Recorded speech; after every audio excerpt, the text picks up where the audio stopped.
तिकडे नाशिकमध्ये जाऊयात। नाशिकमध्ये महाराष्ट्र बंदला आज कसा पाठिंबा मिळाला यावर एक नजर टाकूयात।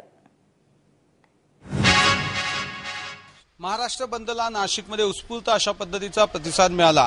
ग्रामीण भागामध्ये 100% बंद पाळला गेला, तर नाशिक शहरामध्ये संमिश्र अशा पद्धतीचा प्रतिसाद शेतकऱ्यांना मिळालेला आहे। सर्व राजकीय पक्षांना बाजूला ठेवून कुठलीही तोडफोड, हिंसाचार, जाळपोळ, रास्ता रोको न करता सुद्धा या बंदला संपूर्ण नाशिक जिल्ह्यामध्ये उत्स्फूर्त अशा पद्धतीचं यश मिळालं। विशेषतः ग्रामीण भागामध्ये संपूर्ण अर्थव्यवस्था जी आहे ती ठप्प होती। केवळ शेतकरी आणि शेती निगडीत दुकानच नाही, व्यवसाय नाही, तर संपूर्ण बाजारपेठा ज्या आहेत त्या पूर्णपणे ग्रामीण भागातल्या आज बंद राहिल्या। 2-3 गावं जिल्ह्यातली वगळली जिथे लाठीचार्ज झाला, तर कुठलाही अनुचित प्रकार इतर कुठल्याही गावात झाला नाही। नाशिक शहरामध्ये दुपारनंतर शिवसेनेचे नेते आणि काही शिवसैनिक बंदचं आवाहन करण्यासाठी फिरत असताना पोलिसांनी त्यांना ताब्यात घेतलं। तो अपवाद वगळला तर संपूर्ण नाशिक शहरामध्ये सुद्धा आजचा बंद अतिशय शांततेत पार पडला।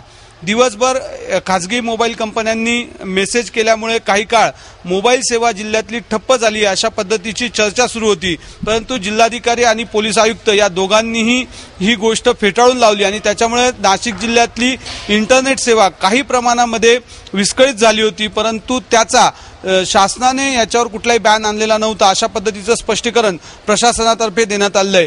एकूण काय तर हे संपूर्ण आंदोलन आजचं, ज्याच्यासाठी मोठ्या प्रमाणावर पोलीस बंदोबस्त लावला गेला होता, 1,500पेक्षा अधिक पोलीस तैनात होते, ते आंदोलन अतिशय शांततेत झालं आणि शेतकऱ्यांच्या प्रश्नांना सर्वसामान्यांचीही साथ मिळाल्याचं पाहायला मिळालं।